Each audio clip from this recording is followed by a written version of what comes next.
বীরভূমে বোমা ফেটে জখম কিশোর, উড়ে গেল কিশোরের হাত। জখম কিশোর হাসপাতালে চিকিৎসাধীন এবং সিউড়ির পুরন্দরপুরের ঘটনা, হাতের আঙুল নিয়ে হাসপাতালে আত্মীয়রা।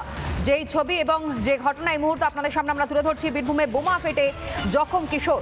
বিভিন্ন সময় যে অভিযোগগুলো সামনে এসছে তা কার্যত স্পষ্ট হয়ে যাচ্ছে যে এখানে শিল্প বলতে শুধুমাত্র এই বোমা শিল্পটাই রয়েছে। আর সেই ঘটনা আরও একবার প্রমাণ করলো এই বীরভূমের ঘটনা, যেখানে বোমা ফেটে জখম কিশোর, উড়ে গেল কিশোরের হাত। জখম কিশোর হাসপাতালে চিকিৎসাধীন, সিউড়ির পুরন্দরপুরে ঘটেছে এই ঘটনা। হাতের আঙুল নিয়ে হাসপাতালে এই মুহূর্তে আত্মীয়রা তারা রয়েছেন। আর এই মুহূর্তে সরাসরি মনোরঞ্জন আমার সহকর্মী আমার সঙ্গে রয়েছে।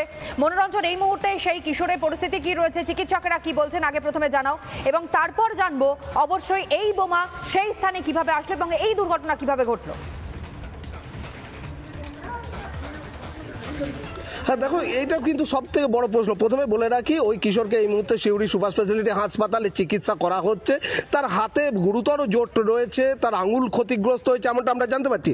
এবং এই জায়গা দেখো, আমার ভিডিও জার্নালিস্ট দেখাচ্ছে, এই জায়গায় কিন্তু এখনো সুতলি পড়ে রয়েছে। যে বোমাটি ফেটেছে তার সুতলি এই দেখো পড়ে রয়েছে, অর্থাৎ সেটা কোনো শব্দবাজি নয়। যেটা স্থানীয় মানুষও বলছেন, যে পরিমাণ আওয়াজ হয়েছে সেই পরিমাণ যে শব্দবাজি হতেই পারে না, কারণ যে শব্দ হয়েছিল। বলতে কি বলবেন, আপনারা তো শব্দ শুনতে পেয়েছিলেন? আমি তো ছিলাম না বাড়িতে, আমি তো এসেই শুনছি যে এই ব্যাপার, তখন নিয়ে চলে গিয়েছে। আচ্ছা, আমি আমি আমি আরো দু একজনের কাছে যাব এবং আমি কথা বলার চেষ্টা করব। যে আপনি তো শব্দ শুনতে পেয়েছিলেন? হ্যাঁ, শব্দ শুনতে পেয়েছিলাম। আচ্ছা, শব্দ মানে বিশাল শব্দ, কোনো শব্দ মানে আমরা প্রথমে ভাবলাম গাড়ির টায়ার ফেটেছে, তারপরে ছুটে এসে দেখছি যে বাচ্চা ছেলেটা হাত কেটে তিনটে আঙুল খসে পড়ে গিয়েছে। তারপরে আমরা এসে আবার সব হসপিটাল নিয়ে যাওয়ার ব্যবস্থা করলাম। মানে এটা এটা এটা ঠিক কখন এই ঘটনাটা ঘটলো? 1-1:30 নাগাদ। 1-1:30 নাগাদ, বুঝলেন?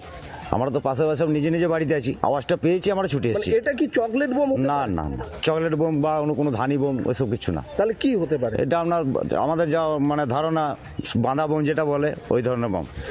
দেখুন যে বলা হচ্ছে যে শব্দ তারা শুনেছে, তারা দাবি করছে যে এটা চকলেট বোম হতে পারে না। আমি আরো একবার জায়গাটা দেখাবো। ঠিক এই জায়গাতেই কিন্তু বোমাটা ফাটে এবং তার সুতলি এখনো পর্যন্ত পড়ে রয়েছে, যত্রতত্র সুতলি পড়ে রয়েছে স্বাভাবিকভাবে।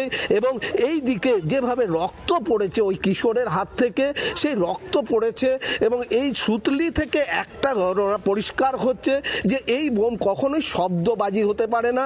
এই বোম যেটি সাধারণত দুষ্কৃতীরা ব্যবহার করে সেই বোমই হতে পারে, এমনটাই কিন্তু স্থানীয়রা মনে করছেন।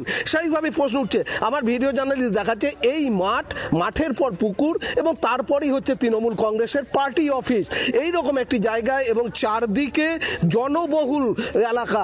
আমার ভিডিও জার্নালিস্টকে দেখাতে বলবো, পরপর বাড়ি রয়েছে এবং এই যে পরপর বাড়ি রয়েছে এই রকম জায়গায় এই বোম এলো কোথায় থেকে? দাদা, কি মনে হচ্ছে বোম এলো কোথায় থেকে? বোমটা বলতে পারবো না, বাচ্চাটা কোথায় পেয়েছে কুড়িয়ে। এখানে কোথাও বাঁধা হতে পারে না, এখানে কোথাও হতে পারে না। এইখানে আশা করি বোম এখানে কোথাও পাওয়া যায় না। এরা বলছেন যে তারাও কিন্তু হতবাক যে এই বোমটা এলো কোথায় থেকে।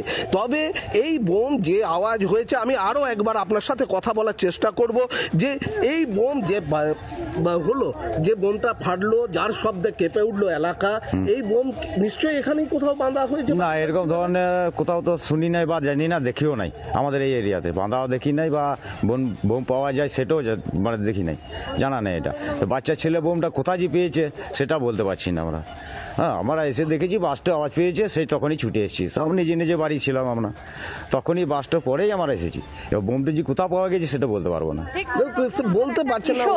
সে এই বোমা কোথা থেকে নিয়ে আসলো সেটা এখনো পর্যন্ত স্পষ্ট করতে পারছেন না যারা স্থানীয় বাসিন্দারা রয়েছেন, কিন্তু তার পক্ষে তো বেশি দূর যাওয়া সম্ভব নয়। তুমি আমাদের সঙ্গে থাকো। পাশাপাশি এই গুরুতর জখম অবস্থায় কিশোরকে যখন হাসপাতালে নিয়ে যাওয়া হয়, ঠিক তার পর মুহূর্তে তার পরিবারের সদস্যরা কি বলেছেন, পরিবারের কি অভিযোগ আপনাদের সামনে রাখবো, শুনুন। আমি ঘরে ছিলাম, আমি দেখি নাই কখন ওরা চলে গেছে। এটা বন্ধ করো তো। এটা ছোট ছেলেটা আর ওই বড়টা চলে গেছিল ওই আমাদের বাড়ির পিছন দিকে বোম দিয়ে। আমি জানি না যে ওরা বোম ফুটাইতে গেছে। কি বোম দেখেছেন? না, বোমটা এই বড় বোম ছিল। তারপরতেই দেখছি বোমের আওয়াজ পেলাম, তারপরে আসছি, তখন দেখছি হাতটা নিয়ে ঝুলিয়ে আসে। বাচ্চাটা কিনছিল ওখানে কালীতলার ওইখানে বোম পুড়িন পেয়েছে, দিয়ে ওইখানে ফুটাইতে গেছে, থাকার মধ্যে যখন ওখানে বোমটা ফুটিয়েছে না, হাতে ধরেছে, এখন কী করে ফুটেছে বাচ্চা ছেলে বলতেই পারছে না, তখন হাতে বোমটা ফুটে গেছে, হাত টুটে গেছে, গোটা হাত খুব জোরে আওয়াজ। এত এমনি বোম হলে কি আর ওই রকম আওয়াজ হয়? হয়তো বাচ্চা ছেলে হাতে ধরেছে না, ফুটাইতে গেছে, কী করে জানবো? আমার তো ঘরে ছিলাম, ও কালীতলাতে হয়েছে ওইটু, তারপরে যখন ফুটিয়ে গেছে তখন ওর হাত গোটাটাই উড়ে গেছে। নানা ধরনের কন্টেন্ট দেখার জন্য লাইক করুন, শেয়ার করুন আমাদের ফেসবুক পেজ, সাবস্ক্রাইব করুন আমাদের ইউটিউব চ্যানেল। পাশাপাশি অন্যান্য ব্রেকিং নিউজের জন্য অবশ্যই চোখ রাখুন রিপাবলিক বাংলায়।